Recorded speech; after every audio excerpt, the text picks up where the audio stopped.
Welcome to the Broadside Podcast.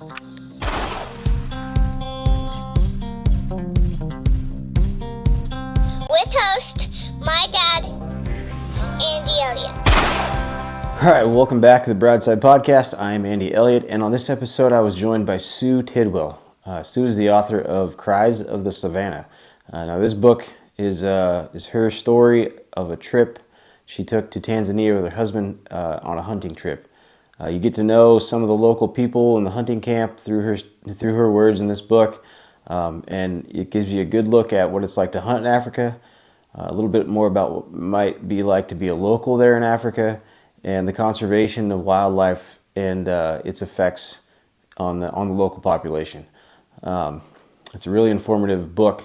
I'll leave a bunch of links on where you can find it, and thanks for listening, and I hope you enjoy this episode.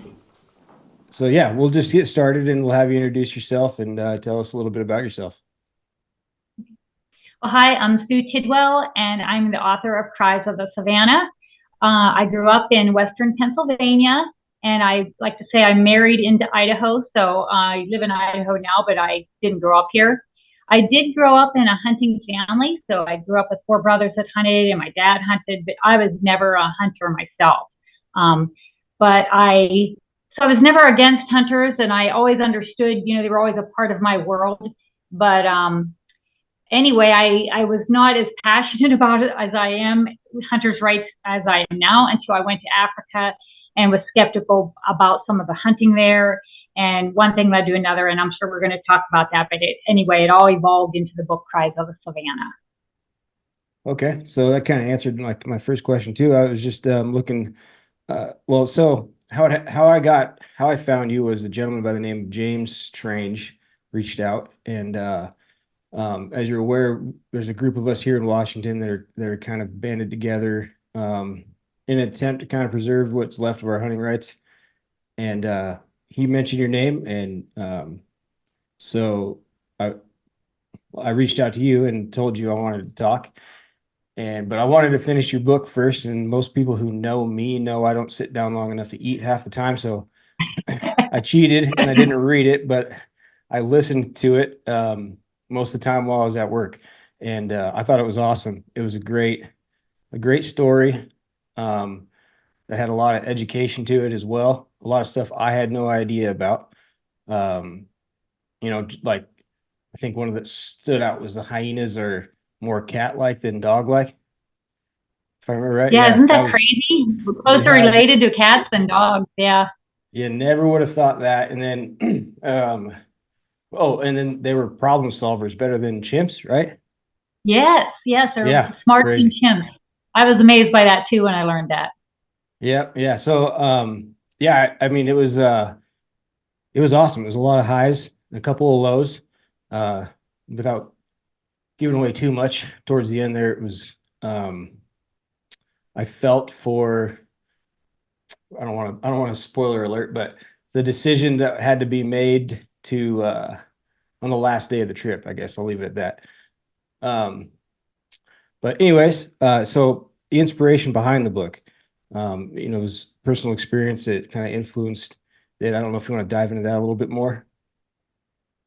Yeah, I sure can. Like I said, when my husband wanted to hunt in Africa, I'm like a lot of people who we tend to pick and choose what animals are okay to hunt. We get picked out certain ones that we think for some reason, like right now, what's going on in Washington. They don't want you to hunt cougar and they don't want you to hunt bear.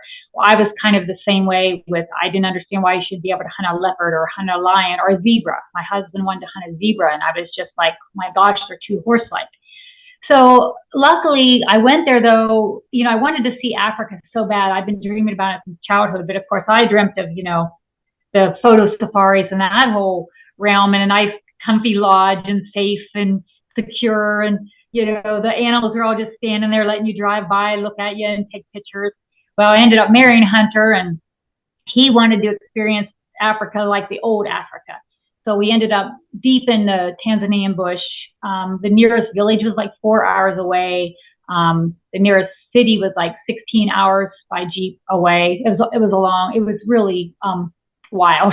We had lions roaring right outside the tent, and hyenas, and hippos in camp and elephants in camp. So it was really crazy. But anyway, I went there because I know hunters and understand them to a point. I went there with an open mind, even though I didn't understand the hunting of certain animals. But as I was there, I came to understand. I made good friends with Lillian Marimi, who was our Tanzanian game scout. And in Africa, they assign a game scout, or I shouldn't say in Africa, but in Tanzania, they assign a game scout with every hunting party to make sure everything's legal and documented. We lucked out to get Lillian, who was 23 years old, spoke good English along with her Swahili and her other language, and she just taught me so much. So she's not affiliated with the hunting party at all. She only met them the same day we did. So, she doesn't have skin in the game, so to speak. So she just taught me so much about conservation and why hunting is so important, and even of predators, why it's important to hunt leopards and lions and elephants and these animals. And so by the end of the trip, the boots on the ground experience just really opened my eyes to the reality of what conservation is all really about, and the reality rather than the fairy tale, I guess I should say. So before leaving, I made Lillian a promise that I would try to help people understand, because I knew if I didn't get it, and I even grew up in a hunting family who's not really against hunting, if I didn't get it and question the value of hunting certain species, then I could totally understand why other people could feel like that. So I made Lillian a promise that I would try to help other people understand. And I really didn't know what I was promising at the time, but it evolved into the book, Cries of the Savanna. And of course, through that, because what I learned there, of course, I had to back it up, because I wasn't just going to write this book and say, hey, these people told me all these things and I believed everything they told me. So I did tons of research to back up what I learned. And it kind of one of those things that snowballs. The more you read, the more you learn. And I researched both sides of the aisle to make sure I was making the right decisions. And anyway, I came away with a total better understanding and a passion for helping people understand why well-managed hunting is so important for wildlife. Yeah, I liked I want to say it was Raphael, Magogo. There was Hillary, but all the characters, like it was fun how you kind of got to know each one of those a little bit through the book as well. And you guys were there for 21 days? Yeah, about 21 days of actual hunting, so more like 23, Oh, okay. No, yeah. There was another thing, some of the other stuff I didn't really know too about there is how that works. Like you explained it in the book, but the 21 day, I think there's 14-day hunting permits, and that you want to explain a little bit of how that works? Yeah, and every nation, country of Africa is a little different. But as far as Tanzania goes, they sell the licenses in like a 7-day license, a 14-day license, a 21-day license. And with those licenses, you're allotted a certain amount of animals on that license. To hunt leopard, for instance, you have to have a 21-day tag. You can't go over there for 7 days and hunt a leopard. It's illegal. So you have to buy the 21-day license. And on that license, then there is a leopard, and then there's a bunch of other animals like Cape buffalo, hartebeest, zebra, all these impala. But now, of course, you pay trophy fees on what you get. So just because something is on your license, you pay for that license in general, but then anything you get as far as what they call trophy fee is over and above that. So, if you get a Cape buffalo, you pay a certain fee. If you get a kudu, you pay a certain fee. But it depends on what kind of hunting you're doing, how many days you have to stay. Gotcha. Okay. It's funny because earlier my daughter was grabbing, she's 5, and she was grabbing some candy every once in a while. They get candy for Christmas, and it seems like they're just getting tons of candy this time of year, so we kind of ration it out. But we got her a little licorice or a Tootsie Roll. And she goes, oh, yeah, I like those. They're chewy. And I was like, yeah, that's the Tanzanian word for leopard. And my wife's like, well, that's a random fact. I'm like, well, it's the only reason I know that is because of this book that I listened to.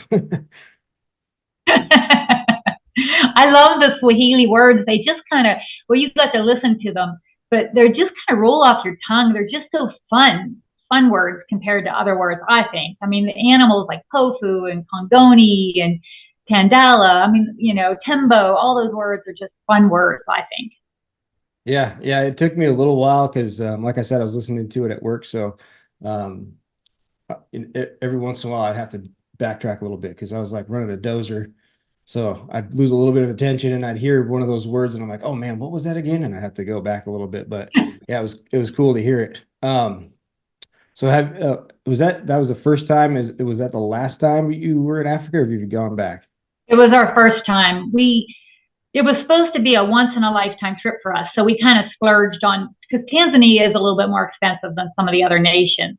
So I don't want you, if you read the book, I don't want you to think like it's out of your price range or anything. There are a lot of places you can go to Africa that are very reasonable. But Tanzania was a little bit more expensive because Rick wanted that really remote camp, and he wanted like the Ernest Hemingway type camp. And but anyway, so we saved and sold a few things, and we went to Tanzania because we were only going to go once. It was going to be a once in a lifetime. Well, let me warn you, if you ever go to Africa, it just gets in your blood, and it's almost impossible to go just once. So we have been there twice since then, but we went to Namibia and Mozambique the second other times. Okay. Yeah, it's I found myself I never really had a drive or really wanted to go until the book. And now I'm like, man, that sounds, because I didn't know what it was like. I probably had the same perception as a lot of people do, that might not like it as much, that it sounded way more like hunting than I thought it was, I guess. Is an easy way to put it. I think a lot of people have a really bad misconceptions of Africa because, well, first of all, they see the pictures of National Geographic, and all the animals are just standing there while you take your picture and all that. Well, it's not like that in hunting concessions. It's totally different. They hear that vehicle, it's no different than you're in Idaho. They're gone. I mean, those animals are gone. So you have to track them, spot them, try to get close to them. Even in the countries that have high fences, like South Africa and Namibia, it's privately owned wildlife there. But you got to remember, those fences might be 15, 20, 30, 100,000 acres. And so, and with a varied terrain. So even on, even on some of those high, you have to do your research, of course, but even on some of those, what they call high fence ranches in South Africa, it's just like you're out in the wild, because you don't see the fences, you're on this terrain. It's still a challenge. It's still a real challenge too. It's just not like people imagine. Yeah, I gathered that. And I learned a lot about it too. Some of the things as I was listening, I'd pull my phone out and kind of just throw some notes down. And I wrote down things, like I had no idea what a baobab tree was, is one thing. And then what else was there?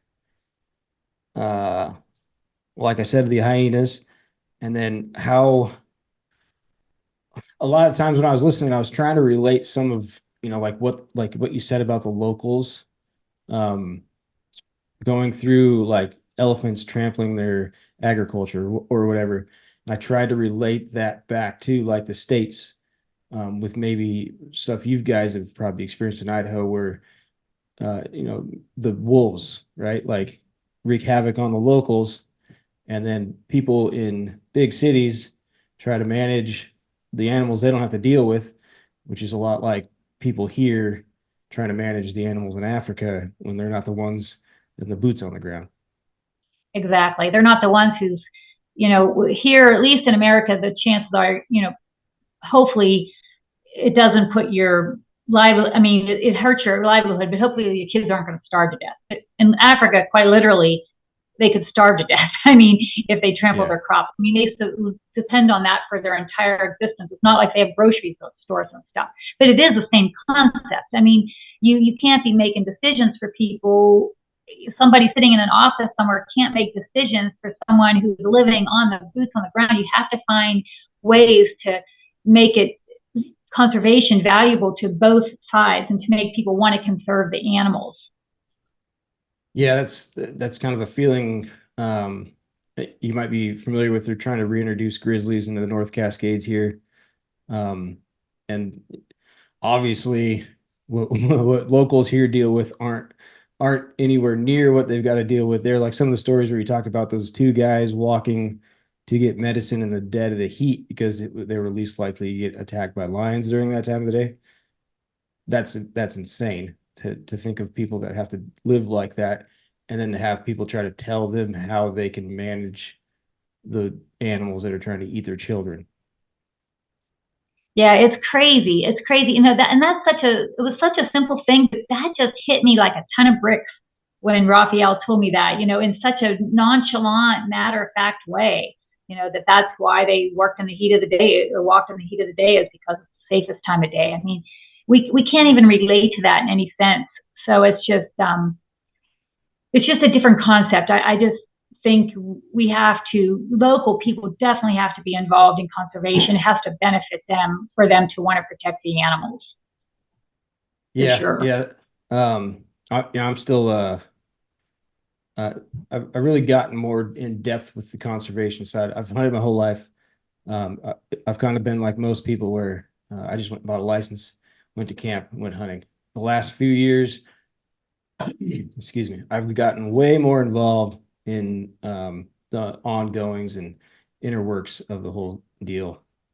I'm still a white belt, but I'm learning, and that's why as I listened, I try to, uh, look through the eyes that, like, if we do this, we might end up like this there, like kind of relate to how they manage wildlife and how people want to manage wildlife here. Um, like you said, there's the problem they deal with, and then um, poaching the animal. I guess poaching is a harsh word for somebody that's trying to protect their family from a lion, but if they're not managed properly, the locals are going to have to do it themselves in whatever means necessary. Yeah, it's really that's one of the main things I learned from Lillian was, because that was another thing. Of course, I was just didn't understand when lions are endangered, for instance, why we should be able to hunt them. But after I talked to Lillian, I came to understand because if that lion has a high value to it, and they gain schools from it, and they get medicines for their cattle, and they get all these other benefits, they get jobs, they get all these other things. Well, then they will try to work around that line. They will try to work in the safest time of day. They will put their cattle in bomas at night. They will find ways. But if there's not a reason for them to take all this extra effort, why would they? I mean, if you're worried about your kid walking to school and getting eaten by a lion, why wouldn't you just kill them unless it's a great benefit to have them on the ecosystem? And it's probably been 2 years ago now. It's not in the book because it happened after the book, but 3 boys were looking for their cattle, and four brothers, and 3 of them got eaten by lions. And the one was able to get to a tree, but he not only had to watch his brothers get killed, he had to watch them get eaten by lions. Oh my gosh. I mean, 3 brothers. I mean, it's just a whole different ballgame. So we have to do, and it takes money to build bomas. Bomas are fences. So it takes money to do all that stuff. To implement all this thing, it takes money. And hunting, well-managed hunting, brings that money into the area. And it all, protects habitat. It makes that habitat valuable in its natural state rather than them turn it into pastures. Because when you have a bunch of kids, you want to feed them. So are you going to plant crops? Are you going to raise more cattle? Or can you sell an old kudu and make some money from that and let the land stay natural? So it makes habitat valuable in its natural state. And it's important to note, a lot of people want to say, well, hey, what about phototourism? Well, that's great. It's definitely needed. It's critical throughout Africa. But not every place in Africa works for phototourism. Phototourists do not want to go to a lot of places that hunters go because, you guys are willing to go to crazy lengths. I mean, like I said, you guys are gluttons for punishment. So you'll go anywhere if it has a species that you're willing to hunt, even if there's not that many animals there, if it's rugged, if it's nasty, if there's tsetse flies, it doesn't matter. Hunters will go there. The general tourist, on the most part, would prefer not to go to those areas. So hunters are critical to keeping those areas valuable in their natural form. Yeah, some of my favorite, experiences are in the most remote, rugged.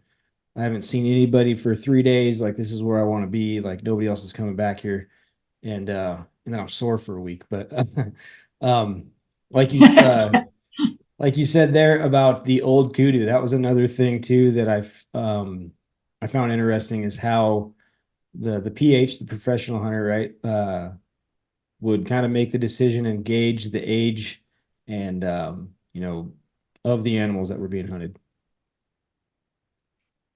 Yeah, like, here Rick had a 48-inch kudu in his sight, for instance, and gosh, to us, that looked huge, and we were so excited. That was one of the main animals on his list. And but at the last minute, after the stock and after everything, it was, Raphael said no, he's not old enough. So he thought he was only about 8, and he wanted him to be a few more years older. He wanted to be past breeding age. So that's another people don't understand. They think hunters are going over there, and they just don't understand the whole trophy hunting thing. I hate that word anyway, but and all the meat is utilized. It doesn't matter that somebody sends the horns home. All the meat in Africa, none of it goes to waste. The saying is, the only thing left is on the ground is the wet spot. So that's that's about the truth of it. Yeah, that was one of the things I wrote down too, was the famous trophy hunting word. Yeah, I've kind of, it's always been a weird thing for people to say, because it's like, yeah, that is a trophy to me. But it doesn't change that the rest of the animal's utilized. It doesn't change any of the fact that it was probably a more aged animal past its prime. I think that, and harder to hunt. yeah, they're way smarter. That's why they're still Yeah, they're alive. way smarter. It's so much more of a challenge for hunters. So I don't understand why that is looked down on. Why are hunters, because they do go for the bigger, older males, why are they looked down on when this animal has lived a long life? It's probably past breeding age. It's already passed on its genes. It's a hard hunt. There's very fewer of them. I mean, not too many live to be that old. So the hunt is just so much harder. So it's hard for me to understand why that's looked down on when you actually really look at it and just decipher it or whatever. But yeah, I think it's just one of those trigger words, I guess, or whatever they want to call it. It's just a hot button topic, but nobody actually sits and thinks about what trophy hunting is. And well, the antis have picked up that word, so that's their instant way to vilify someone. Yep. Yeah. And the antis, they well, like, you've probably seen, we're battling a lot of that here in Washington. And a lot of people kind of ask, like, what can I do? What can I help?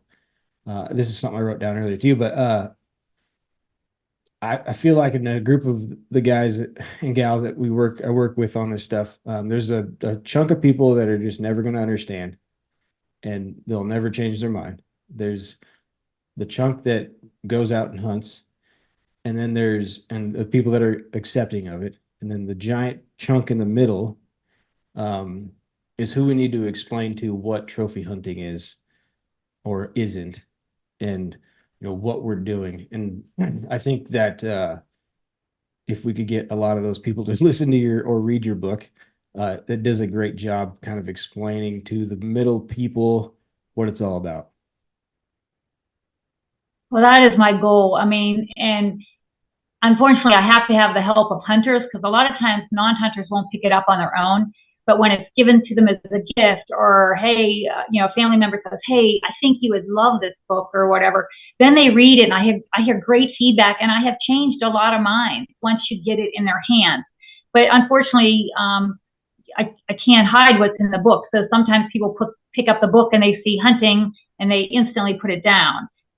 So it's harder to reach the non-hunters, but that's what I'm working so hard to do. Like my posts on Instagram too, I gear them towards non-hunters, hoping I reach some of them, that my reels will eventually get there. but you need help from hunters, because if you don't get the likes and the shares and people talk about the book, for instance, it's not getting known.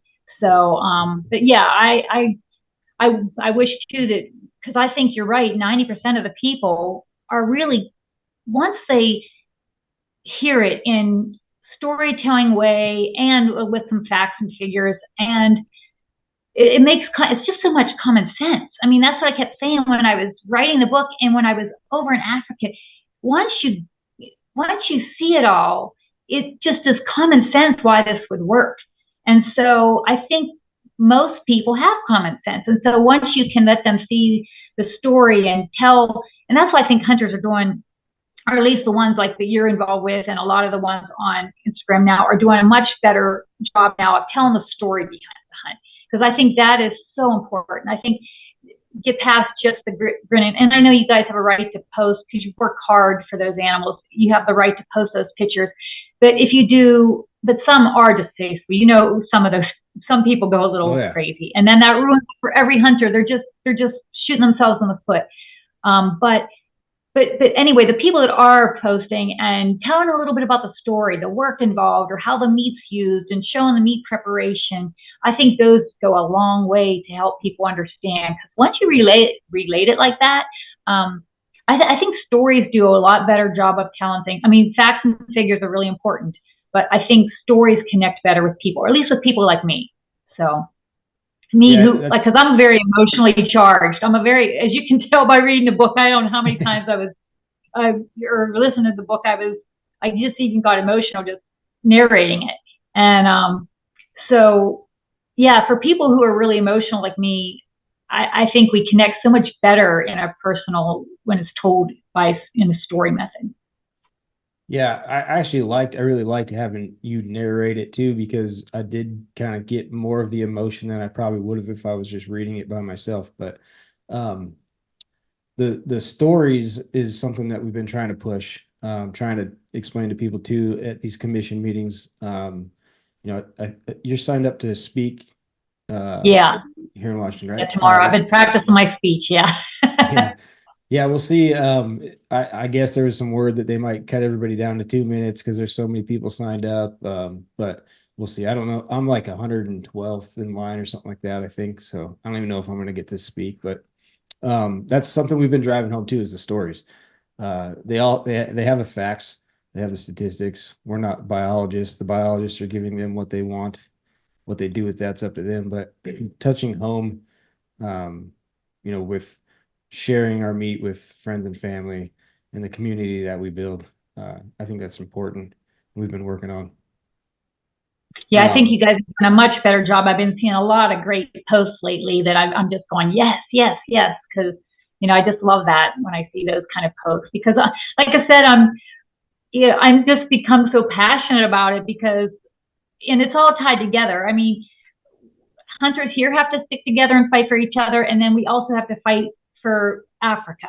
Because it's all tied. If they try to take trophy hunting away, by banning imports or all the other things they try, if they do that, they're next they're coming after you and the next person and the next person.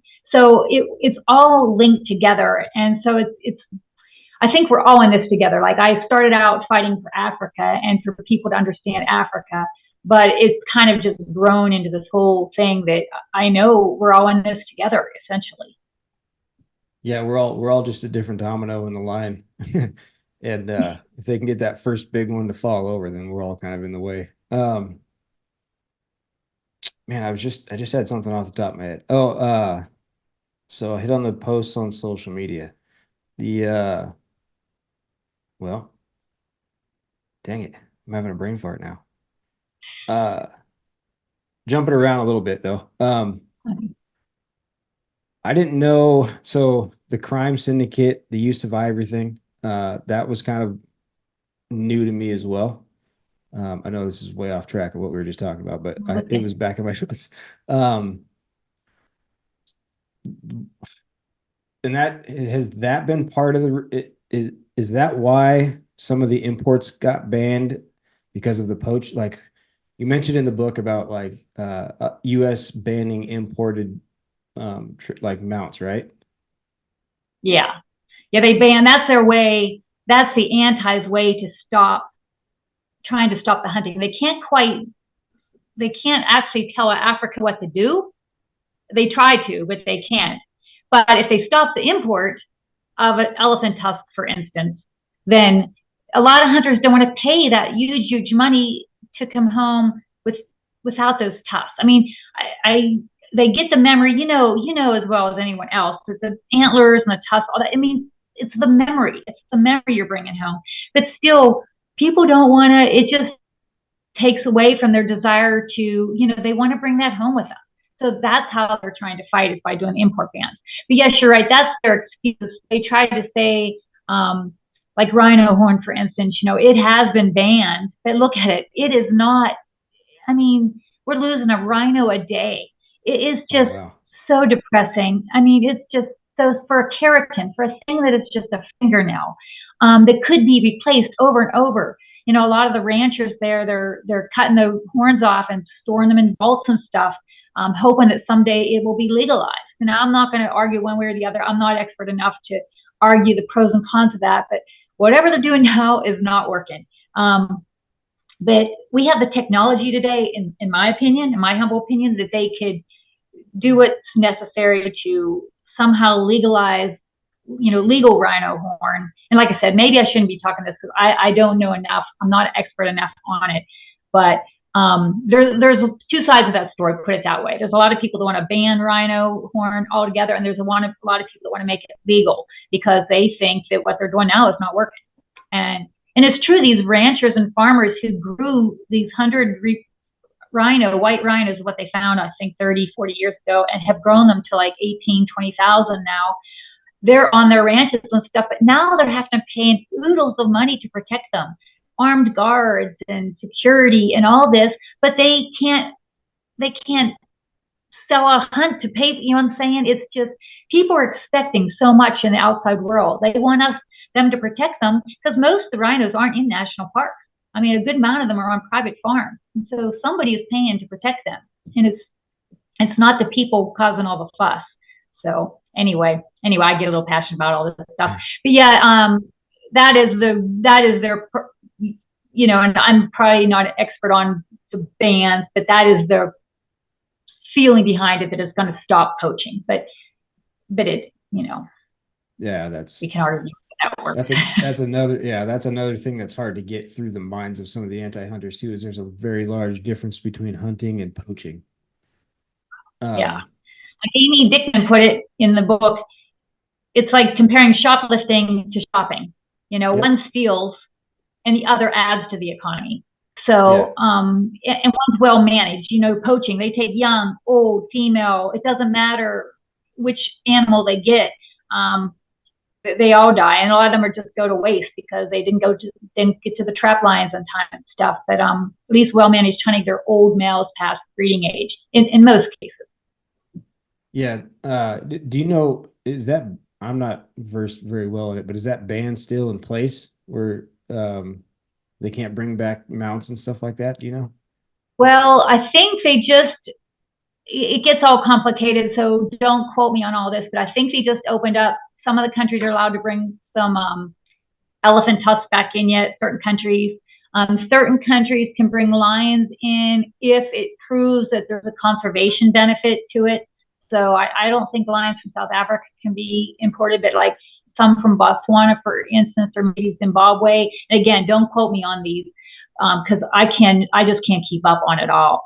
But certain ones, they have to prove that it's been a benefit to conservation, and then they can import the lion, for instance.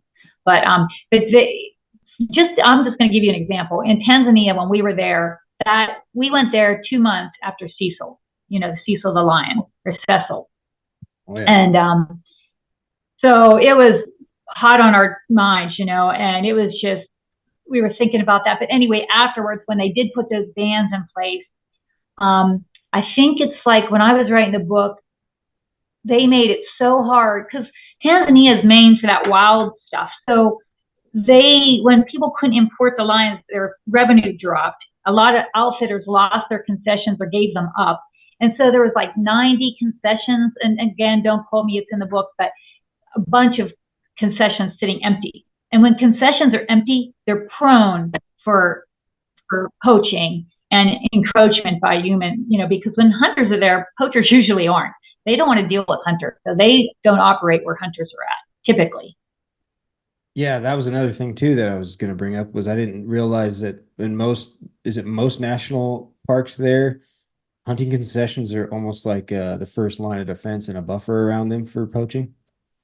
Yeah, they definitely were in Tanzania. Like, we were right on the edge of Ruaha National Park, and that's how they position their game concessions or their hunting concessions are around the parks. Not only because the animals in the parks, when they their population explodes, they can fade into those areas, but it's also the line of defense, because poachers have to go through those hunting concessions to get there. And, in hunting concessions, you've got game scouts, PHs, hunters, and everybody's carrying rifles, and they're looking for tracks all the time, so we were on 500 square miles of territory, and we were with another couple, and they were in another vehicle. So we were crisscrossing that 500 acres every day, all day long. So, Yeah, that was I don't remember the name of the other couple that was with you, but if I said 500 square acres, I meant 500 square miles. So I don't know what I said. It was 500 square miles. Sorry about that. I didn't mean to interrupt you, but no, you're good. It was funny because the tsetse flies, is that how you say it? yeah, TC flies. Yeah. That was another thing that I had no idea even existed. They're nasty little buggers. I like to call them the miniature vampires with wings, but Lillian called them angry little devils because, they're awful. They bite worse they're smaller than a housefly, but they sting worse than a bee. I mean, they don't sting, but they're sucking their blood out of you, and they're nasty. But it's weird. Like, you would go through a spell of them and you'd be just, fighting and doing the whole, you read some of the comical little episodes we had in the book, but then you'd all of a sudden go through and they'd be gone. So you'd be okay for 30 minutes, 40 minutes or something. It was just bizarre. Yeah, I was while I was listening, that was a thought I had about did they make it an issue for like processing game at certain times? Like, because I know sometimes like here you get something down and like the flies are just on it. Like, well, it was so weird because it's so weird that you say that, but I never saw flies on the meat at camp, but we didn't see, it was so weird when you went into Masimba camp, there were no tsetse flies. I don't know how they did it or how it happened, or if it was just why they chose that spot.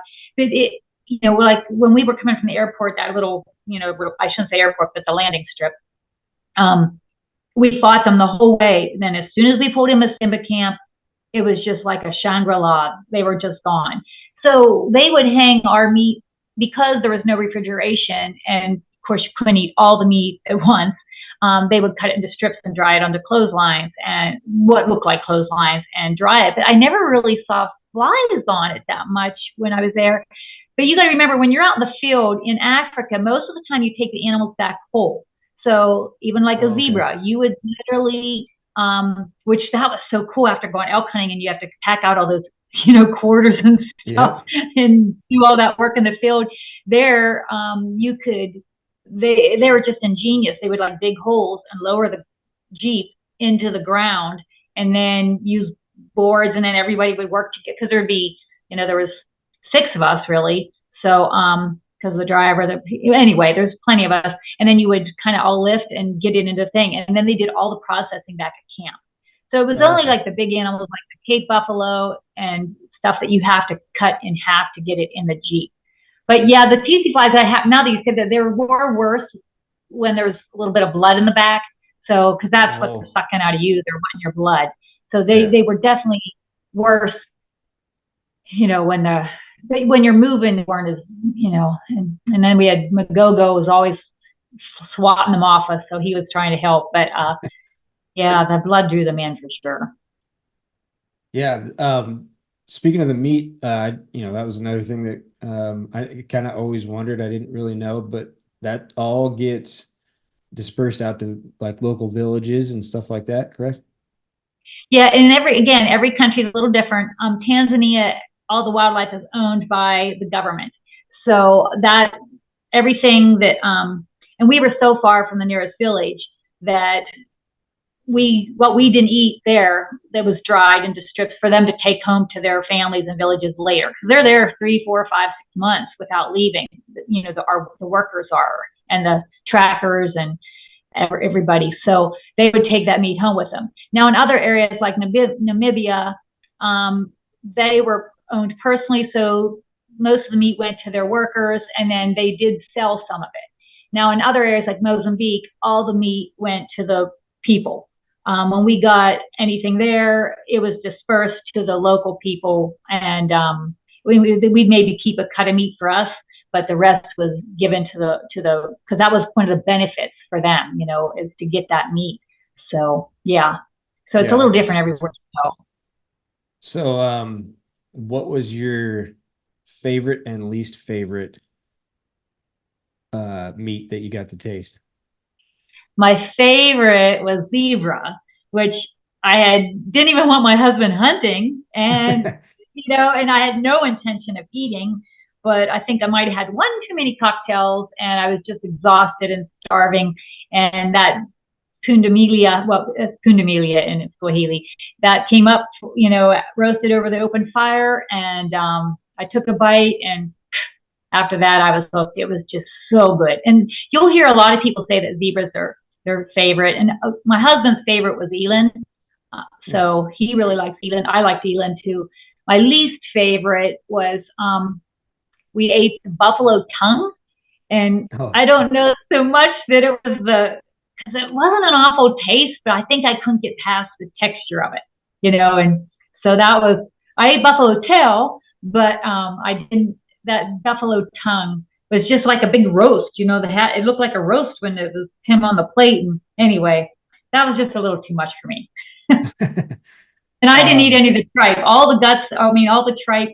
That's a delicacy to the workers and to the staff. So they ate all that. I didn't eat any of the tripe. Oh, yeah. So what about because you went on almost all but one of the hunts, right? Yeah, correct. So what was your favorite experience in the hunt? Like which hunt was the most memorable, I would say? Oh, probably the most memorable was that Cape Buffalo hunt where we're running, and I didn't even know what the heck we're running for, and the herd was running by, and then everything just kind of exploded. I don't want to give too much away for the book, but that was just, I was used to this. I was so used to the slow, because the first couple of days had been like slow and intense, stalking or tracking. So every step was taken very carefully and quietly. And I was really deathly afraid of black mambas. So I was always fourth in line, and as we were, it was always Raphael, Rick, Magogo, and then me, and then Lillian and Abdallah. So I always felt like being fourth in line, the snakes are probably gone by the time I got there, and they always told me, oh, they hear you coming, they're gone. But so that slow, tedious approach, I felt safer. But that time we were just running, scrambling, and I could barely keep up. I was just thinking, oh my gosh, I'm going to step on a black mamba or something. So not only was it exciting to know we were after something, and I didn't even know, because I didn't understand the Swahili at that time. I didn't know what the heck we were even after. And then, like I said, I was worried about the snakes. But the other thing I have to say is I was in love with the stalking and the tracking. It really didn't matter what animal we were after. I could watch them trackers all day long. They are just so amazing. And just to be able to follow an animal in that kind of terrain and through the brush and through the hard ground and just through the high grasses. I mean, it was terrifying at times, but yet I just was fascinated by it. I just had so much respect for them. And it would be so exciting. Like Rick and I would look at each other like, oh God, are they taking us on a wild goose chase? Because you really think sometimes they're just playing a game with you, because we wouldn't know.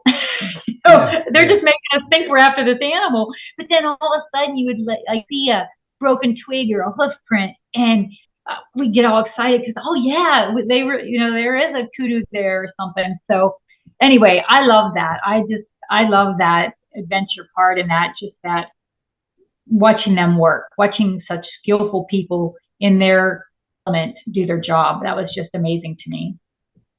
Yeah, you did a great job of explaining it. Like, it really made me want to look further into it. Like I said, I never really had an interest in going there and hunting.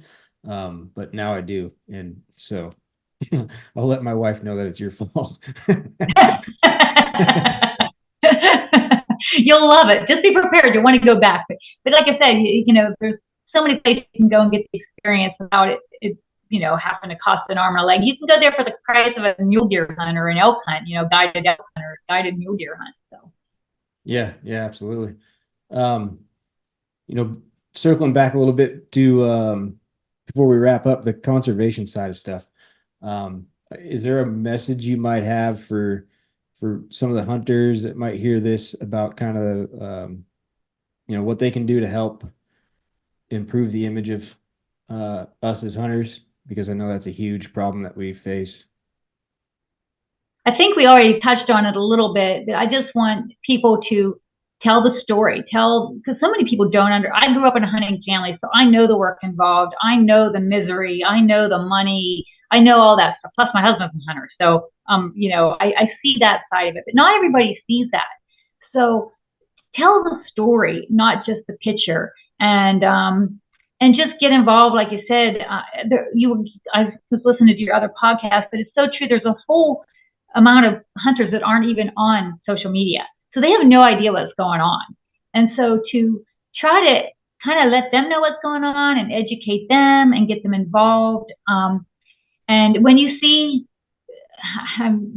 people's posts that are doing great, like it and make a quick little comment, 100%, something simple, because that keeps it in the feed. I know, because the algorithms are so against us. So yeah, anything we can do to keep our stories and our education about people in the feed is really good, because hopefully you touch that person.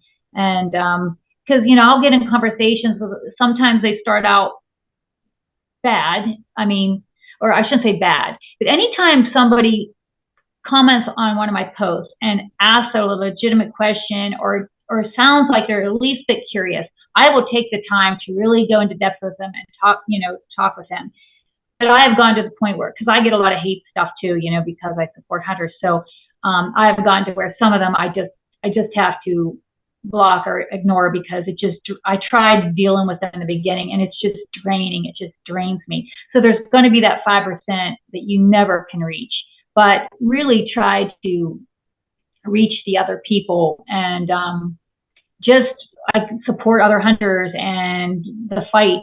If they're trying to take something away from one, well, then it's really trying to take it away from everyone. So I think everybody needs to stand together, and that goes for Africa too. And if you hear people talking bad about Africa, tell them, if you read the book, tell them what you've learned.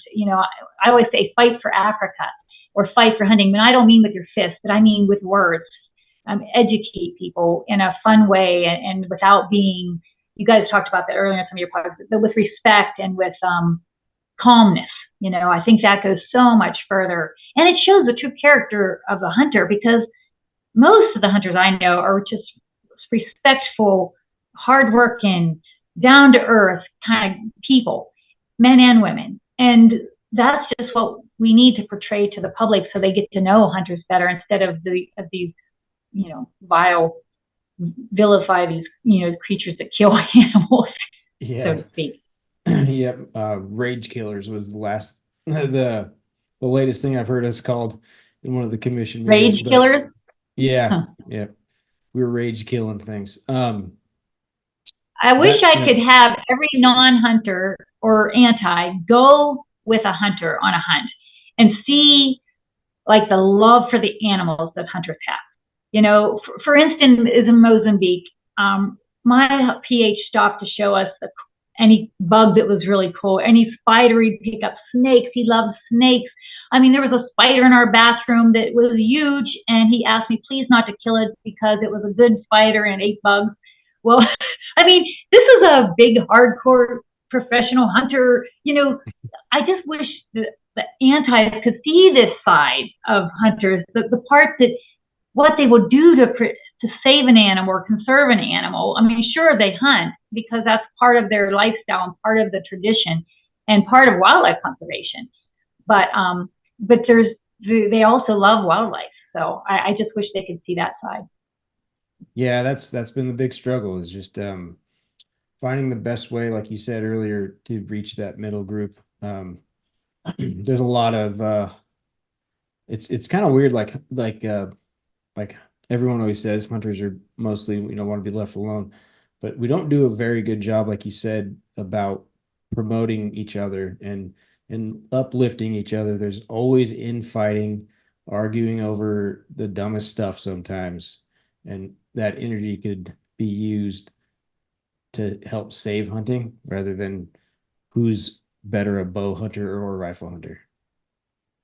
I agree. I don't get as into that as you got, as some do, because I don't know all the parts of it, but I do see that there's some infighting and what this kind is better than that kind. And yeah, I think it's a shame that happens, but it's, and like you said, you guys kind of mentioned before too, but there is that 1% out there who they do give hunters a bad name. They do things wrong. They aren't the ideal, what we would want to be called as a hunter. But you got to remember, that's in every profession. You have bad doctors, you have bad lawyers, you have any profession, you're going to have that percent of people who don't live up to the standards of the others.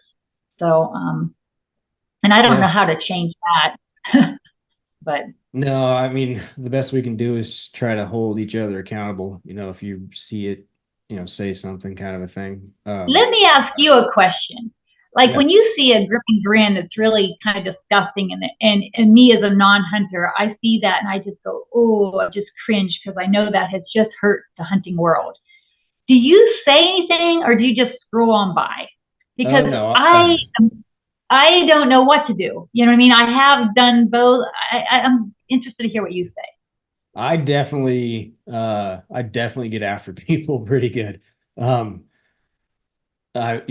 I don't take it easy on them either. I might, this happened recently with a few people, or I've seen in groups where a hunter was just like, I can't remember what exactly it was about, but it was in a hiking group, and they were asking about Hunter's Orange. This is not exactly like a gripping grin, but a hiker was asking why do I got to wear Hunter Orange or whatever.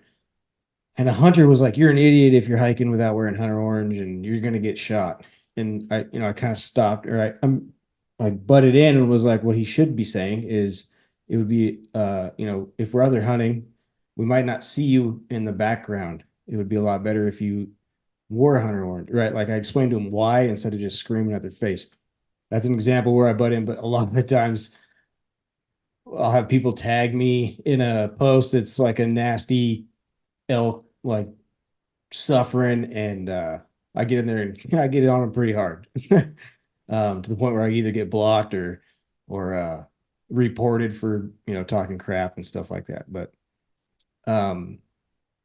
yeah, I definitely say stuff, and I'm not afraid to. Yeah, I always never know what to do. I try to do it more through the private message. I figure, well, but yeah, or do it. At least you can do it in a nice way. Say, hey, this is not representing hunting well. I mean, there's a way to do it that we can maybe try to get our point across, and maybe they just don't think of it. Some people don't mean any harm by it, and like a lot of their argument is they have the right to post what they want, and you're right, they do, but they're like I said, they're shooting their own foot in some of those things. So yeah, my favorite way to kind of do it is kind of almost not break them down. I'll say something like, "Hey, it was really dumb. You still have time to delete this before it can be used against us in hunting." And they'll kind of respond, and then I might bring it back down and kind of like be like, "This is why I said that. Here's what we're dealing with," and kind of inform them why I said that. And then a lot of the times they come around and they're like, "Oh, well, that makes a lot of sense." well, that's good. That's good that but that's good to know. So help me know how to handle things a little better the next, Yeah. Yeah. I've noticed though, like if you get in there and you're kind of just like saying what everybody else says, they kind of gloss over you. They won't respond. They might not respond to your message. So I'll kind of come up with something, hey, we still got a little bit of time to delete this and not make us all look bad. And a lot of times they'll respond to something like that, or something a little bit more outlandish, and then bring it back down to a little more calm conversation. that's good to know. Yeah. It's tough out there, that's for sure. They're coming after hunters hard, that's for sure. Yeah. Yep. It's pretty rough. We've definitely contemplated becoming one of your Idaho neighbors. We have a lot of people moving here. Yeah. We're in a town of 800, so there's not much. It's mainly farm ground and ranches, so there's not it's mainly moving to the bigger cities. But yeah, Idaho is a good spot, that's for sure. Yeah, it's one of my favorite places to go hunt. But yeah, I won't keep you much longer. I think we're getting close to an hour. I wanted to say thanks for giving me some time to chat. I really enjoyed your book. I've actually shared it with a handful of people on Facebook recently. I'm waiting to see one of them that I shared it with is pretty left. Okay. Not really into hunting. So I've kind of opened a thread of conversation with them to try and see if they'll actually pick it up and read it. So, well, that'd be interesting. That would be awesome if they did. Yeah. I would love to hear the outcome if you ever hear. So, but yeah, that's what I do have a lot of people that buy the books and they put them in their libraries, or they're like the little free libraries in their hometowns, or they buy them for gifts for friends, especially people who they think could benefit from it. And so yeah, and word of mouth is wonderful. I mean, I love you telling people about the book and talking about it, because that's the main way to get books known and get it out into the world and stuff. And hopefully, like I said, we can change people's minds little by little with all of us working together, and with all you guys are doing, and then with what I'm doing, trying to do, and other people too. There's a lot of other books, people out there doing it too. I don't know if you read Shotgun Conservationist. Have you read that one? It's called The Shotgun Conservationist, Why Every Environmentalist Should Love Hunting. And he is a New York City slicker who was trying to find the most organic way to have protein, and he turned into a hunter. And so anyway, I met him personally at SBI, and I have his book. So that's another great book too, to help people understand. And he's funny too. He's funny in the book. So that's another good one. But yeah, there's stuff out there we can use to help get the word out.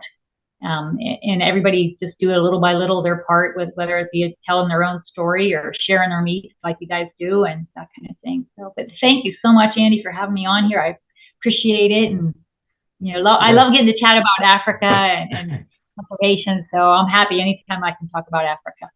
Yeah. And if you want to let everybody know where the best place is to go get a copy, what website maybe? My book's direct on my website, which is just SueTidwell.com. And those are signed copies, print and hard copy. And you can actually get the audiobook there too. But the print and audiobook are also on Amazon and Audible and Spotify and all those places. So just whatever's it's a little bit more expensive on my website just because I have to charge shipping.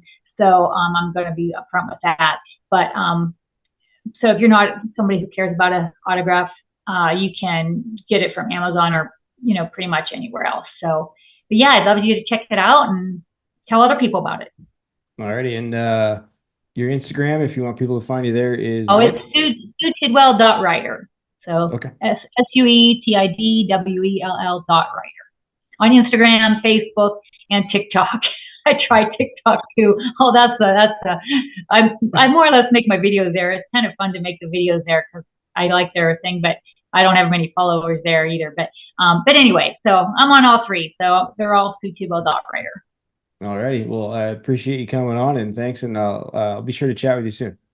Okay, sounds good. We'll see you tomorrow, probably, kind of. Yeah. At the meeting.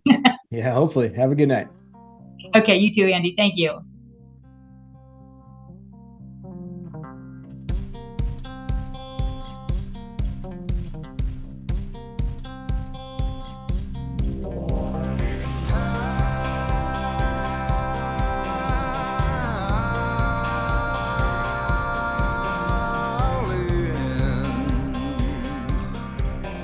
Feel the rumble